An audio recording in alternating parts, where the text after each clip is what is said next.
dancing for pretty much my entire life.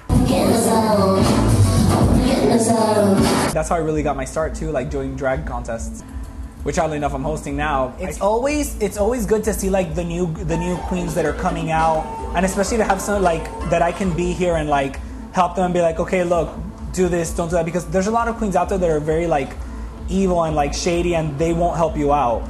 So it's like I'm glad that I'm here because they're like, oh my God, you're so nice, like you'll actually help us. And well, I started coming here, you know, on a regular basis on Thursdays to watch the shows, and then I decided that I wanted to be part of it because I always liked, you know, performing for a crowd.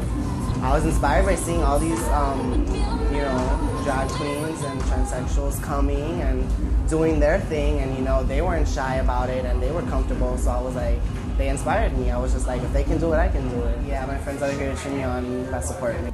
It's one thing if you're doing it in your room by yourself, like singing to yourself in the mirror. It's another thing when you're up there on the stage and there's 1,000 people out there just like looking up at you and like cheering for you. I think it's very important because you get like that certain release that you need. The reason why us entertainers, we go out on stage not just to let out creativity and to please the crowd, but what we feed off on is the love of the crowd. So when I do come to my shows to perform, or I go to work to perform, I just come with a very positive energy, very high confidence, because like I said before off camera, it's either gonna make you or break you. I think that's a huge self-esteem boost for them because they come up here like thinking like, oh my God, like I don't think I'm gonna be able to do this, and then the second that adrenaline kicks in and they're out there and they're doing it, they finish that number, the crowd is cheering, they get that like, oh my God, I did it feeling. Like it's totally an ego boost for them.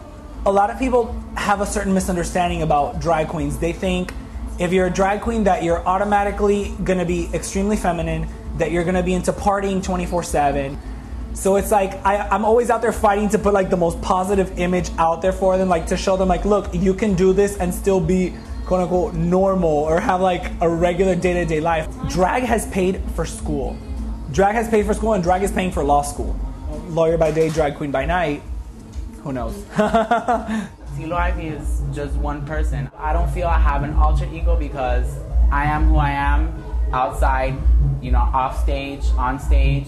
You know, my personality doesn't change at all. I've always tried to be as real as I can because that's how I was brought up. I admire and look up to Catwoman, the superhero or the villain, whatever she is. Catwoman, why? Because to me, she is complete package of what it is to be feminine. You know, she's sexy, she's feminine, she's smart. And that to me, as a transsexual and a person who lives as a woman, I feel that, you know, that's how a woman should be.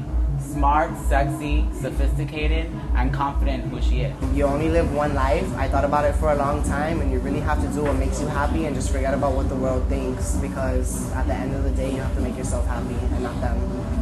And if performing is what you like to do, dressing up, you know, impersonating a woman, then go ahead and do it, because that's your time to show up.